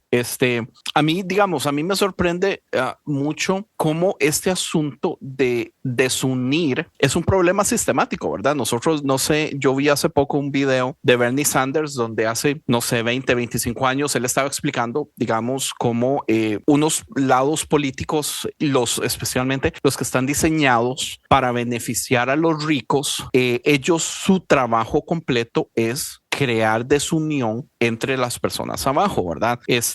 Entonces, para que nadie vea que los ricos se están haciendo más ricos y que el famoso, ¿cómo se llama en español? Trickle down economics, Nader. Economía de cascada. Economía de cascada, como digamos la economía de cascada, que es lo que se vende como el derrame económico, ¿no? Sí, también. el derrame económico, que es lo que deberíamos, por la razón que deberíamos defender, que todos los millonarios se hagan más millonarios, porque entre más millonarios ellos, más beneficio para los de abajo, y eso pues, sabemos que no funciona tampoco. La idea es dividir a las personas, entonces decir, por eso odian las uniones. Claro, correcto. Y es que eso es de manual, ¿no? El famoso divide y vencerás de Maquiavelo, de los filósofos de la Grecia antigua. No me acuerdo de cuándo fue Maquiavelo. Italia. Aquí la persona que quiera corregirme, que me corrija. La verdad no me acuerdo de cuándo fue, pero eso es de manual. Correcto, Incluso no me acuerdo qué presidente actual, creo que justamente el de España, tal cual citó Maquiavelo del libro del El Príncipe, o sea, que es donde viene el divide y vencerás, el distráelos con alguna cosa para que no se preocupen por tus asuntos. O sea, eso es ser psicópata de manual, o sea, tal cual.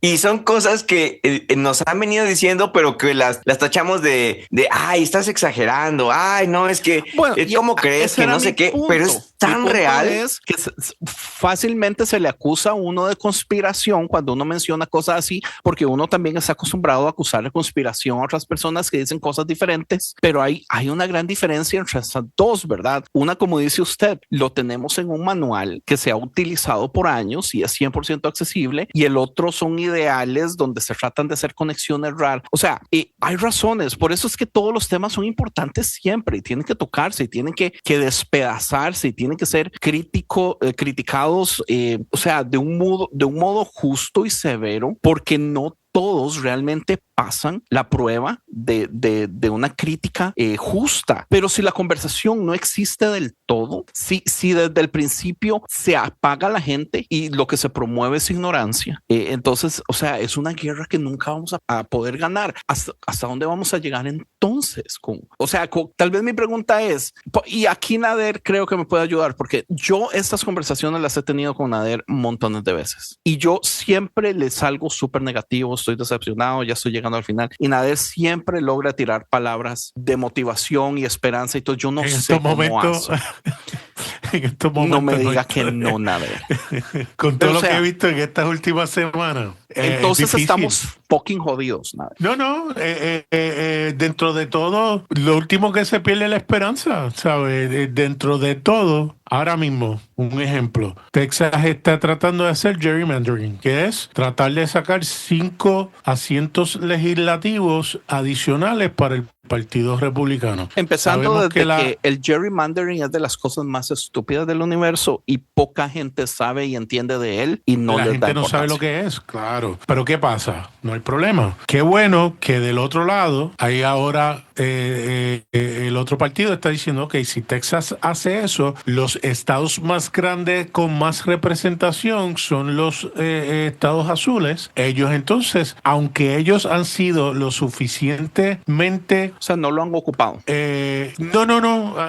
Han tratado de ser justos y quitarle a la política ellos asignan la representación. Se lo han dado a comités que son independientes, que tiene tanto de un partido como el otro, para entonces asignar las zonas para representación. Pues estos gobernadores han dicho que si Texas lo hace, entonces nosotros lo vamos a hacer, y en vez de ellos 5 juegan sucio, nosotros vamos a ganar nuevos. Correcto. Y es interesante que entonces, no puedes hacer eso es injusto, pero espérate, pero tú lo estás haciendo, ¿cómo que tú me vas a decir ahora que es injusto? Y aquí yo, o sea, yo sé que estás dando palabras de esperanza, ¿no? Y no las quiero arruinar, solo quiero solo quiero encaminar un poco la conversación.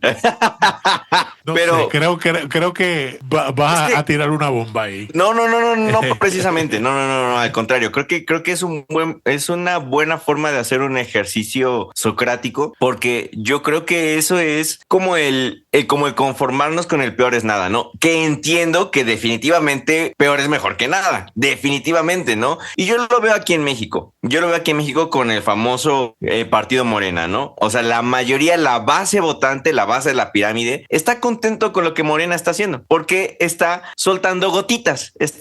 Digamos que si la llave estaba cerrada, le abrió para que gotee, ¿no? Y con eso la gente está muy contenta, porque es peor que nada, ¿no? Al final de cuentas, eso no produce un cambio verdadero, ¿no? Y es en donde entro con lo que decía yo hace rato, por eso es que yo dejé de creer en el partidismo, no digamos en la democracia, porque no. El problema es que la democracia de hoy en día no es democracia, es partidismo, y es muy diferente, ¿no? Porque al final de cuentas el partidismo está en función de los intereses principales del sistema del hegemón. Sí, no, está bien, Rick, pero en base a eso es que tú has tenido personas que no participan, y mira lo que tenemos en Estados Unidos. Claro, no, y en Estados Unidos y en porque todas partes, claro, en Argentina sí, exactamente. Vamos a tratar de ser equitativos para que no digan que nosotros tiramos de un lado. Los que ahora viven en Colombia creen que por las acciones que hizo el otro partido ahora le dieron rienda suelta al lado el liberal o izquierdista de la política.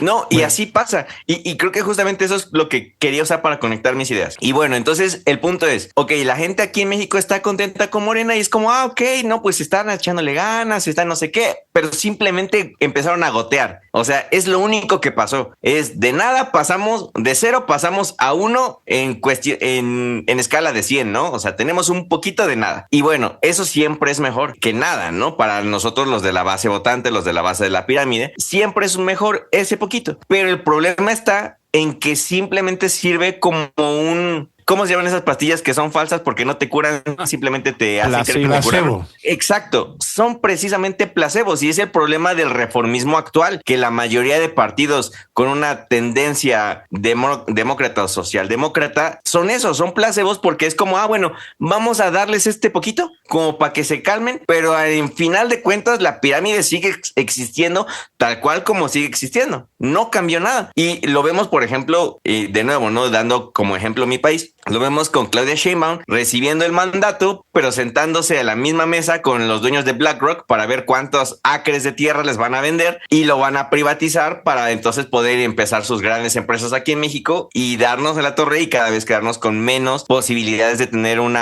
especulación inmobiliaria, ¿no? Especulación inmobiliaria en México que permite que favorece la gentrificación, que va encareciendo los precios y hace que cada vez sea más difícil adquirir una casa propia. Entonces, bueno, tenemos un poquito más, pero realmente nada cambió. Y yo siento que al final de cuentas, conformarnos con ese poquito no sirve de nada. ¿Sirve de esperanza? Sí, porque es como, bueno, la aguja se movió un poquito en sentido a donde queremos. Sí, pero no cambió nada realmente en grandes instancias. Rick, no entonces ayudaste. Ahora, ya sé, pero ahí voy. Sí tengo un mensaje de esperanza, aunque no lo crean.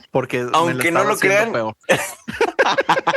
Aunque no lo crean, quería concluir con un mensaje esperanzador. Ahora, eso es si lo vemos en términos políticos al día de hoy, pero yo a lo que me estoy aferrando no es a la situación histórica actual, sino a la situación histórica en conjunto, a lo que Hegel llama el péndulo de la historia. El péndulo de la historia es ese péndulo, para Hegel, el Dios o el ente o el ser supremo no es más que la historia moviéndose a lo largo de la humanidad en pro de lo que es mejor. Básicamente, y aquí muchos filósofos me van a decir que no sé de lo que hablo, pero muy resumidas cuentas, siendo ultra mega reduccionista, algo así es. Okay. Y para Hegel, el péndulo se mueve de izquierda a derecha una situación para poder progresar. Y lo que está sucediendo hoy en día no es más que una aceleración de este péndulo, porque cada vez hay más molestias, porque está siendo cada vez más evidente las injusticias. injusticias. Entonces, Claro, para mí pero la espera...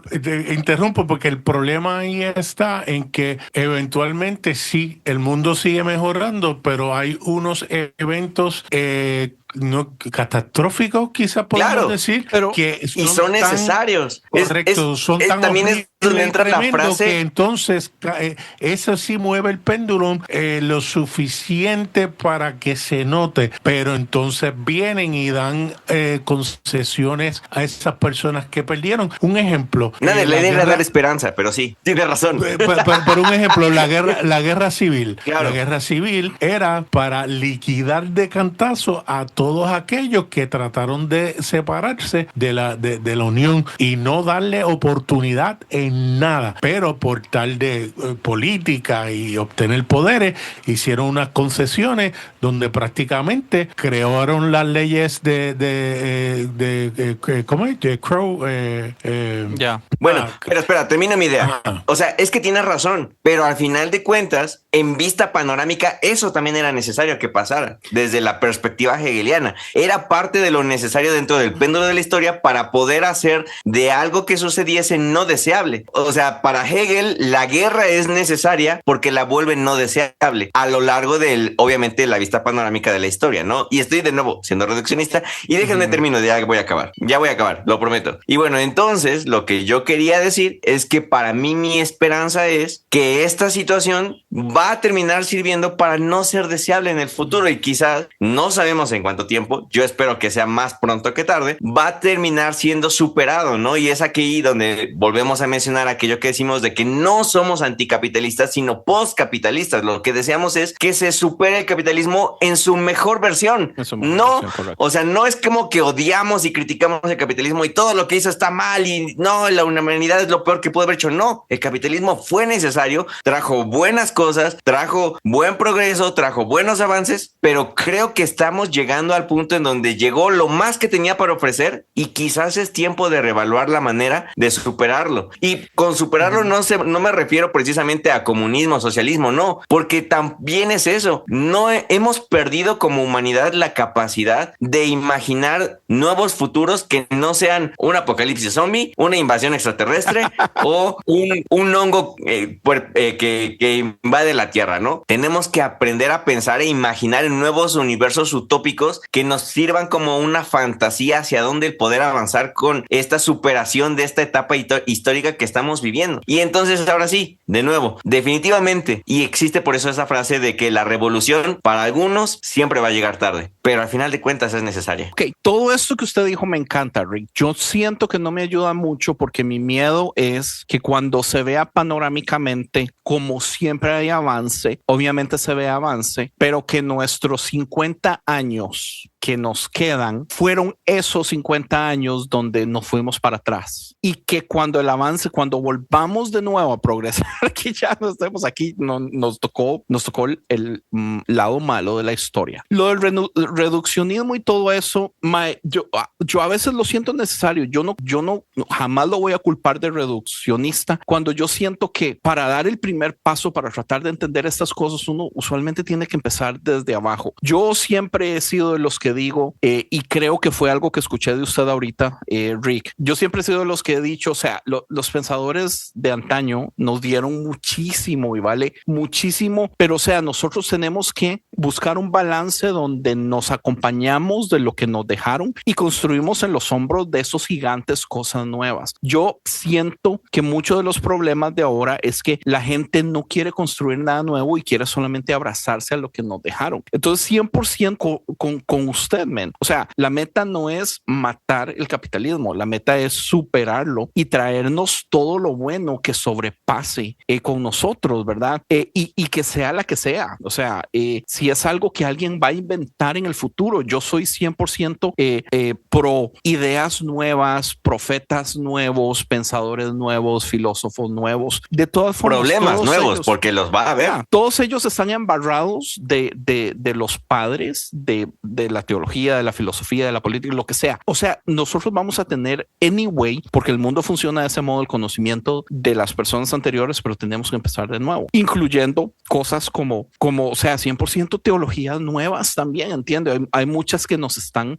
alimentando, ideas nuevas, pero tampoco califican 100% a lo que estamos viendo. Problema con todo esto es que yo siento que lo que la gente está peleando en este momento son cosas tan estúpidas, Rick. Yo no siento que la gente realmente esté preocupado por sobrepasar un capitalismo. La gente en este momento, lo que yo veo entre las personas que conozco, están enojados por mujeres compitiendo en deportes de hombres. Ese es el tema central para ellos. Que los gays no se puedan casar. Ese es el tema central para ellos. Cuando se supone que hace 50 años, en los 70s, se suponía como que ya habíamos empezado a superar eso. ¿Entiende? El derechos de la mujer, igualdad, equidad, todos esos son las cosas que al menos este gobierno en Estados Unidos y gente que conozco y amo que no están en Estados Unidos han hecho su problema de vida. O sea, la razón, los debates que ellos tienen todos los días son estas cosas que es así como, o sea, y la ironía, y Andrés, dimos tantos pasos para atrás. O sea, qué fucking Andrés, vergüenza. Dale. La ironía es que estaban preocupados de que un hombre vestido de mujer lastimara a una niña y ellos tienen a un presidente que se fue a una isla a abusar de niñas pequeñas y tenía certámenes donde iba a ver niñas menores de edad desnudas y eso lo defienden. Todo y están es queriendo ironía, ahora defender el casarse con niñas de 14 años y hacerlo legal para que entonces los bandidos de los hijos de los senadores que tienen 18 años y violan a una niña de 14 años no vayan presos por violación. ¿Ves? Eso Nader, no es lo que ven. Todo es ironía, todo es ironía. Y cuando estamos hablando, por ejemplo, digamos, de lo que decía Rick, que esto es el manual de kindergarten de los ricos poniendo a los pobres a pelearse entre ellos, ese nunca es el tema, ¿verdad? El tema nunca es unificación, buscar a ver cómo aprendemos a vivir juntos, cómo experimentamos juntos nuevos métodos de comunidad. No, el tema central siempre es división, es cómo puedo quitarle derechos a las personas de abajo. O sea, yo tenía una conversación con David hace unos días y yo o sea, después de todo lo que ha pasado, yo todavía hablo con David.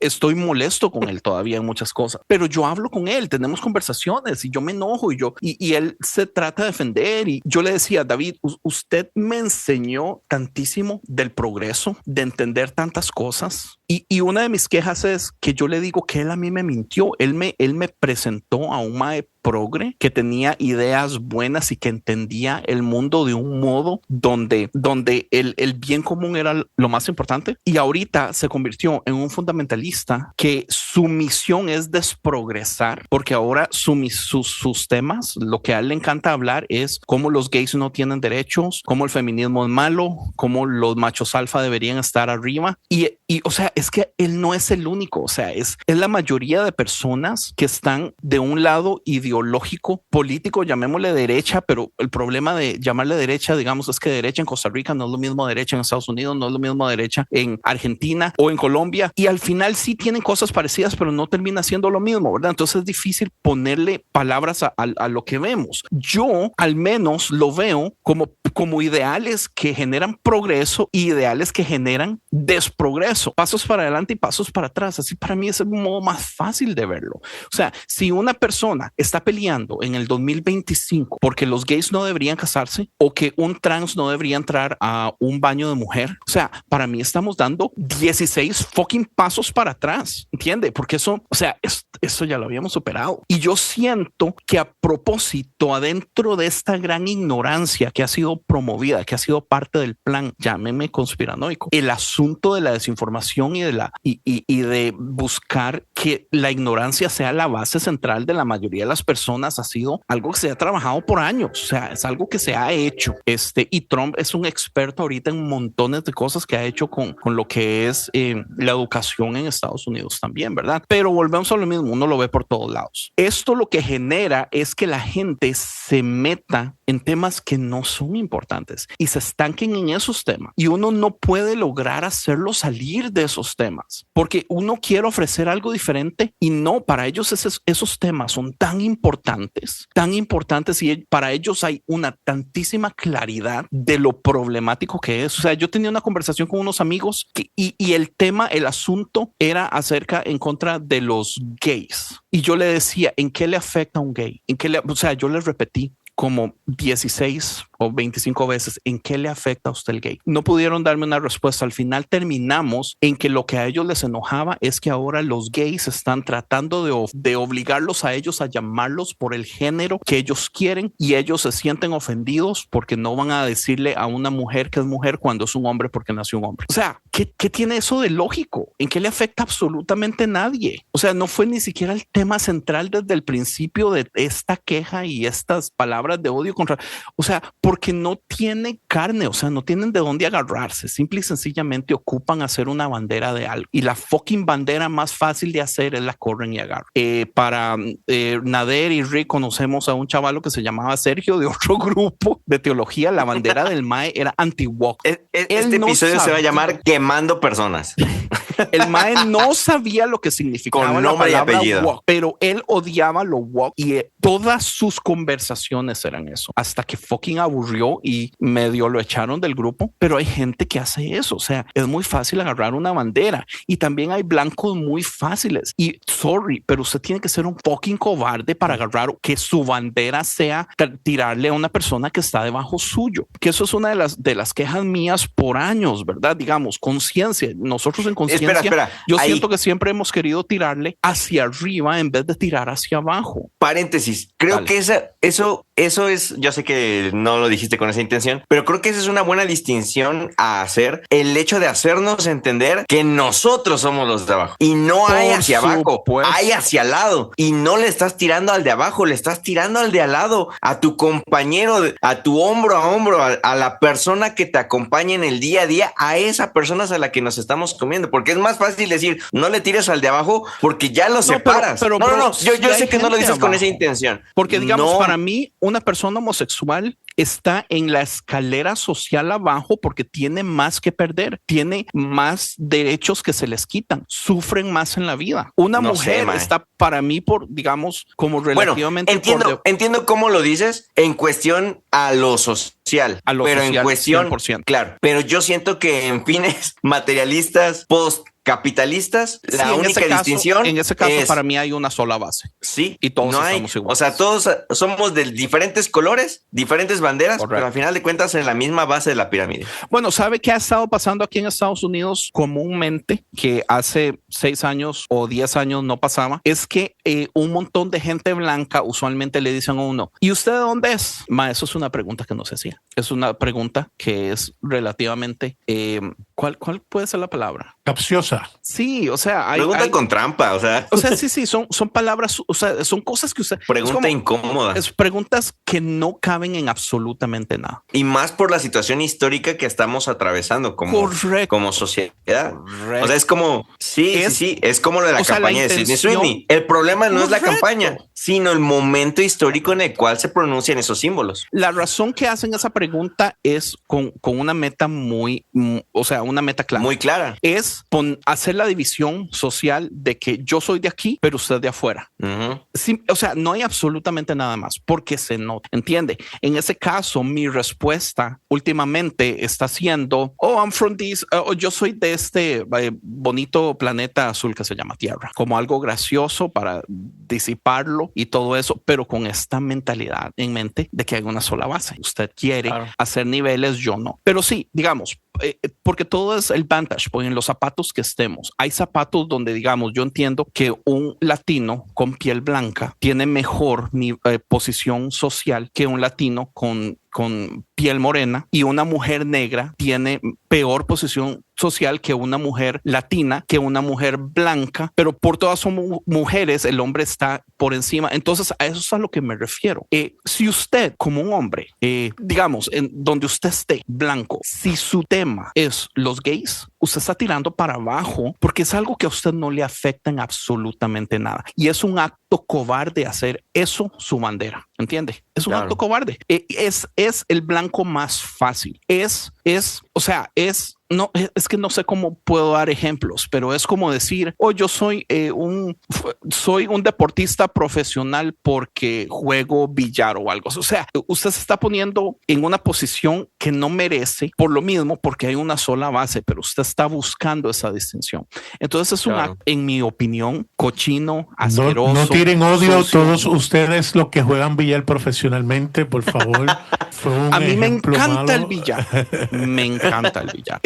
Pero el Claro. punto es eso, ¿entiende? O sea, ¿qué es lo que yo he hecho toda mi vida? Es yo tiro una institución, yo tiro para arriba. O sea, yo me siento Claro. con toda la libertad siempre para tirar hacia arriba a una institución, a un sistema industrial, a organizaciones, lo que sea. ¿Entiende? Tirar a los lados es tirar a la gente. Tirar para abajo es 100% prohibido porque usted tiene que ser muy asqueroso y muy bajo para llegar a ese punto, tirar para abajo. O sea, qué vergüenza, man. Entonces, Sí, y creo que regresamos al punto de lo de divide y vencerás, que es como ser ser psicópata de manual, ¿no? Y ahí entra como otro análisis, otro análisis. Vertiente. Ajá, otra vertiente de otra crítica sociológica que es ese término que se llama disidencia controlada, que la disidencia controlada es voy a permitirle a las personas ciertos temas para pelear entre ellos. O sea, y búsquenlo, es un fenómeno social muy investigado, muy analizado académicamente. O sea, no es que yo me lo saqué de la manga o que es nuevo de hace 5 años, no. O sea, es algo que filosóficamente se ha venido estudiando a lo largo de por lo menos unos 200 años. O sea, hay tradición detrás de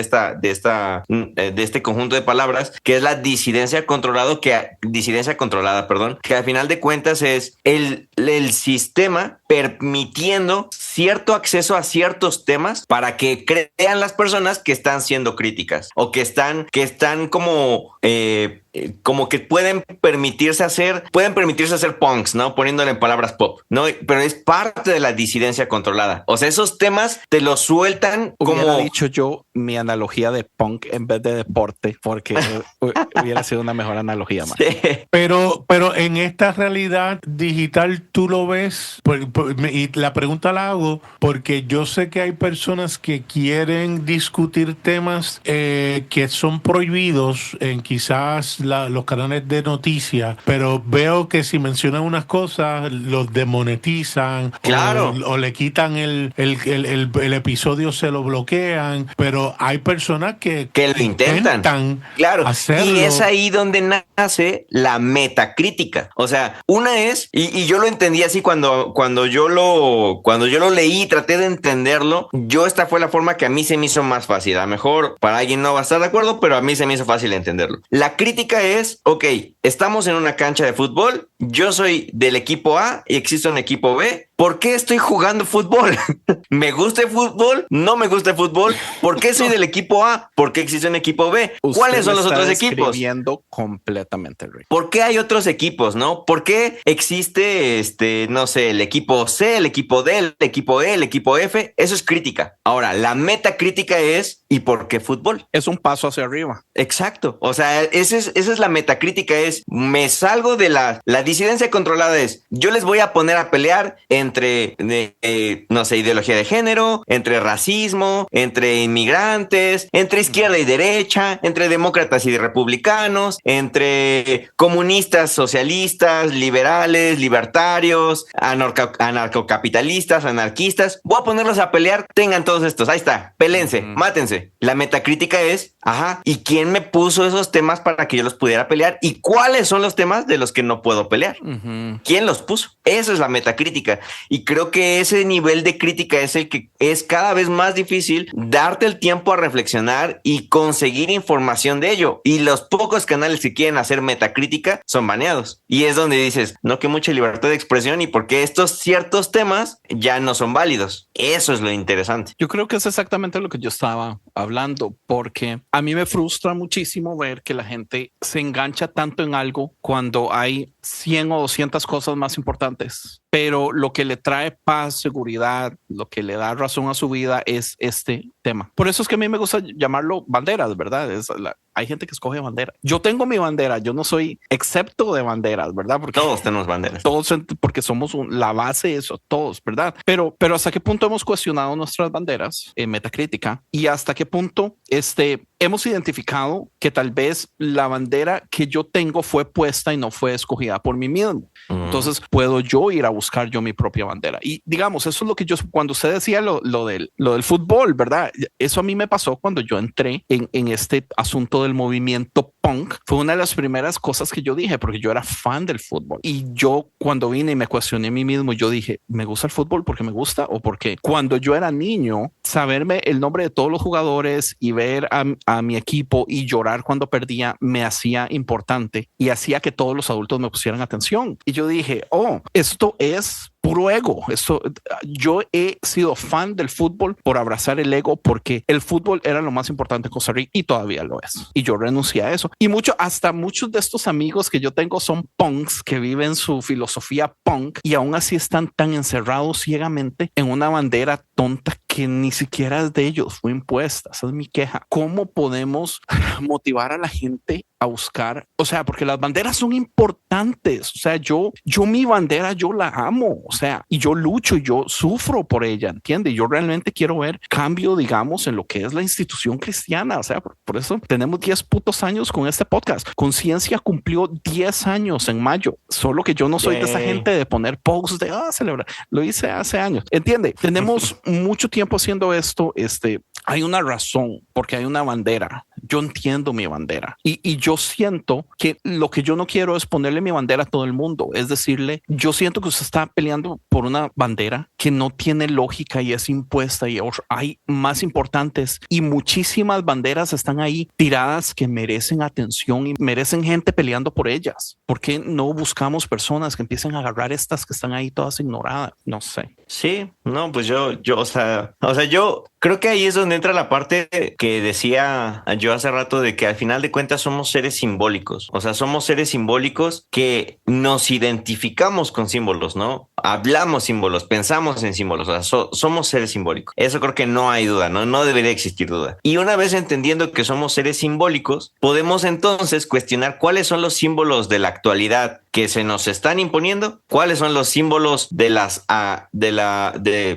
generaciones pasadas, qué diferencias hay y cuáles van a ser los nuevos símbolos. Pero al final de cuentas somos seres simbólicos que todo el tiempo estamos buscando y resignificando aquellos símbolos para podernos identificar con algo. Yo lo que más creo y pienso, no sé si ya estamos cerrando el episodio, pero así se siente, que yo lo que creo es lo que decía, o sea, bueno, a ver, si ya es la conclusión, déjenme juntar todas mis ideas. Yo lo que creo es, uno, definitivamente creo que aunque pueda servir de desánimo creer que estamos viviendo en una temporada oscura de la historia, en este péndulo de la historia hegeliano para poder alcanzar una dialéctica de algo mejor, pero tenemos la esperanza de que algo mejor va a pasar. A lo mejor no nos va a tocar y duele, claro que duele, pero todo el tiempo siempre ha habido personas a las que les tocó estar en un momento triste de la historia y que no les tocó ver lo que hoy en día tenemos, ¿no? Sí.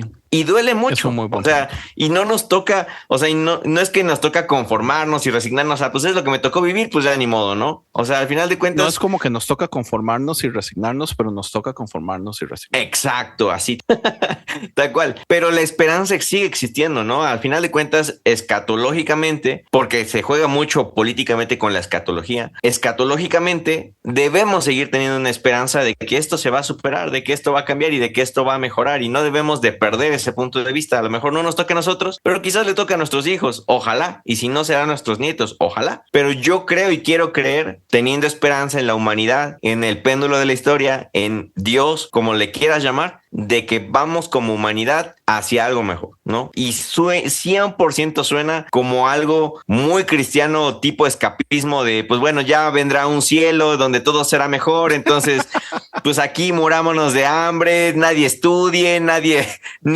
porque Jesús viene mañana, ¿no? O sea, básicamente así puede sonar lo que estoy diciendo, pero no, porque es que estoy yo sembrando hoy que le pueda servir a la historia mañana para avanzar ese péndulo. Creo que ese es mi mensaje. Mi Jesucristo. Yo creo que en momentos más oscuros, esta idea del cielo me afecta más. Y se supone que debería ser al revés, ¿verdad? es la imagen del cielo lo que debería dar esperanza. No da esperanza, te entiendo. Y no, a mí me enoja bastante. Sí. Pero entiendo su punto. Sí, es que es eso de nuevo, y lo recalco por si quedó duda. No es escapismo ni resignación. O sea, definitivamente no lo es. Y bueno, esa es una de mis conclusiones. Otra de mis conclusiones es aprendamos a ser críticos y rogar a ser metacríticos, que realmente no es tan fácil, ¿no? No es como que, sí, estoy empezando a criticar todo al punto donde empiezo a llegar a los diferentes estructuras y demás, ¿no? Bueno, creo que eso es algo importante que quisiera yo concluir también, del hecho de poder mantenernos siempre con una actitud crítica que nos va a permitir a tener apertura, y al tener apertura nos permite no cerrarnos en nuestro individualismo sistemático, que es lo que nos aísla del otro, que es lo que hace que se siga fomentando el divide y vencerás, que es lo que permite que no permitamos que en esta modernidad nos separemos de lo más importante, que es la fraternidad, que es el amor al prójimo, porque somos un podcast cristiano y teníamos que mencionarlo, obviamente. Y entonces, entonces esa es mi conclusión, eso quería concluir. Y con respecto al grupo de WhatsApp y de las personas que quieren justificarse, yo creo que son parte del péndulo de la historia y son necesarias para poder vomitarlos por tibios, diría Jesús. Sí. No, o sea, son necesarios porque nos dan cuenta de lo que no es deseable. Y es como la manera que Hegel, y aquí ya me voy a ir por otra tangente, pero me rescato. Pero es la manera en la que Hegel dice, la manera de justificar el mal. Para él el problema del mal se justifica así, diciendo el mal es necesario para hacerlo no deseable. Y se me hace una gran manera de analizarlo. Obviamente, de nuevo, lo estoy haciendo reduccionista, pero hay todo un sistema filosófico detrás que es muy interesante. Y bueno, con eso concluyo. Estudiemos más historia, estudiemos más filosofía y estudiemos más cosas que nos permitan ampliar nuestra capacidad crítica, aunque no tengamos el tiempo por culpa de este sistema que cada vez nos roba más tiempo y energía. Yo pienso que cositas tan sencillas como ver cierto tipo de películas como Jojo Rabbit ayuda también. Nader. Leer libros como Fantasyland. Yes. Como La cabaña de Paul Young. Como La cabaña. Definitivo. Y no, como pudieron ver, esto fue 100% random. No sabíamos para dónde íbamos. Nos vimos forzados a un tema. Valió la pena. Salió mucho odio. Creo que era necesario. Justo. Sí, era justo y necesario. 100% justo y necesario. Pero ya. ¿Para qué sirve un podcast si no para vomitar todo lo que no puedes decir públicamente y que es políticamente terapia. aceptado? Claro. Es la mejor terapia. Los podcasts se inventaron para terapia. Por eso fue donde el boom fue durante COVID, porque la gente necesitaba terapia. Entonces, hagámonos un podcast. Lástima. Salieron cientos y murieron cientos. Sí. Pero no, yo pienso que ya estuvo. Muchísimas gracias, muchachos. Gracias a ustedes. Bueno. Creo que el próximo episodio va a estar interesante, ya lo estamos planeando. Ok, Maes. Bueno, gracias. Muchísimas gracias a todos. Nos vemos el lunes en D&D. Gracias a los oyentes. Sí, nos vemos el lunes en D&D. Pura vida. Bye. Hasta la próxima.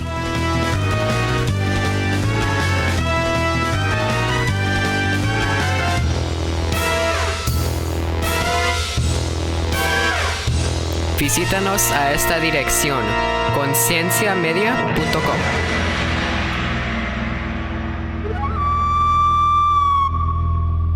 Dime una cosa, ¿qué es más divertido? ¿Escuchar a un pastor hablar de la Biblia?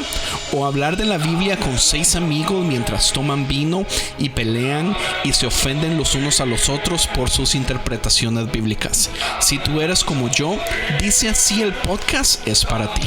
Pero Jesús va más allá del Mesías en sí. Jesús es Dios en la tierra. Pero lo interesante, que siendo Dios en la tierra, jamás dijo, háganme un altar. La meta del libro de Marcos es ver cómo hago yo para convencer a las personas de que este Jesús, que no califica como Mesías basado en todo lo que nosotros creemos que necesitamos como Mesías, sí es realmente el Mesías. Porque sin un Jesús que nos identifiquemos, no podemos tener el peso del mensaje como tal. Son las historias, no sé si creo anécdotas. Yo tampoco creo eso. Vino una mujer y le dijo, pero Jesús, no me puedes decir esto si tú estás diciendo que hasta los perros comen de las migajas. Y Jesús dice, bueno, toda la razón, me equivoqué, todos están incluidos. Claro, pero yo creo que en su muerte y resurrección, ahí es donde sella, no importa el camino que tomes, te vas a dar cuenta de que Él fue el camino, la verdad y la vida. Este podcast continuará.